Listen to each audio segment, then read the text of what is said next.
Okay, this video is about a stupid chiropractor. Here's him right here. I think his name is Stephen Hussey. His video, this is coming from the video at the Dave Feldman channel. It's a channel that promotes high-fat diets like the low-carb diet.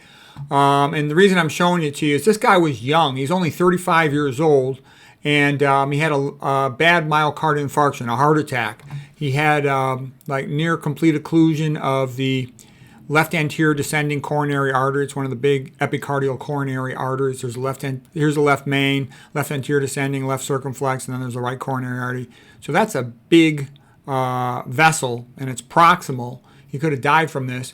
His ejection fraction dropped from a normal of like 55% down to 35%. His troponins were quite high, 102. Normal's less than 0.3. His total cholesterol, here's the interesting part of the story. His total cholesterol was 442. Oh, they write normal is less than 250. No, that's not correct. Normal is less than 150. Normal should be less than 150. His total cholesterol is 442. That's off the charts. Just for a little perspective, mine's usually around 90. The highest mine gets up to is around 140 sometimes. In the Esselstyn study and the Framingham study, they said if you keep your total cholesterol below 150, you're very unlikely to have a myocardial infarction. The people who get that down by statins have a higher risk than somebody who gets it down, through a good diet. Okay, so anyways, this guy had a big heart attack, and then the reason why did I call him stupid? Instead of learning from his experience, he starts studying about heart attacks and atherosclerosis, and he comes to the conclusion that he needs to keep on eating good fats, that total cholesterol still doesn't matter, and he just needs to reduce his stress. It was absolutely stupid. I couldn't believe it.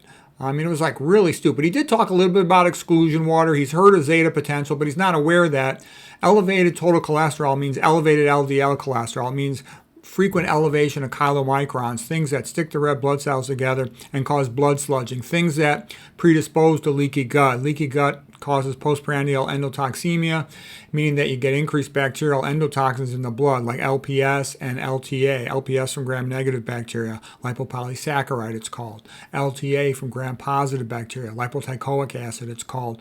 Both of those things are catalytic to cause clotting, to increase the amount of fibrinogen that sticks together. It's actually an amyloid form of a clot whereby it changes its secondary protein structure, okay, from being cylindrical, alpha helix, to being flat like a deck of cards, beta pleated sheet. And those will then stack up and aggregate and clot.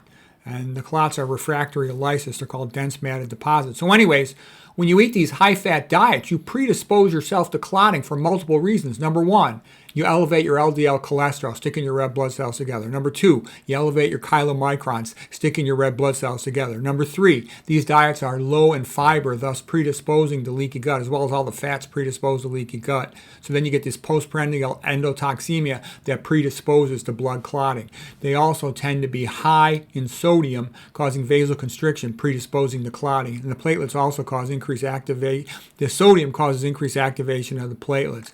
In addition, these same diets tend to be low in plants, so that means they tend to be low in magnesium, low in potassium. Those are the vasodilator ions. So again, you're predisposing to narrowed arteries, high blood pressure, and you're predisposing to clotting. They also tend to be low in greens and salads, so they tend to be low in nitrate precursors for nitric oxide. They tend to be low in antioxidants too, because they don't eat enough plants. So they don't eat enough dietary fiber. So basically, he's screwing himself, and he's too stupid to realize it. It's not normal to have a myocardial infarction when you're 35 years old. It's not normal to have a total cholesterol of 442. So I couldn't believe how stupid this guy's lecture. He gave a lecture about his recovery from his heart attack, and all these people are cheering for him, all these paleo, keto, low-carb idiots. And the guy's a totally high risk to have a recurrent heart attack, and he's too stupid to realize it.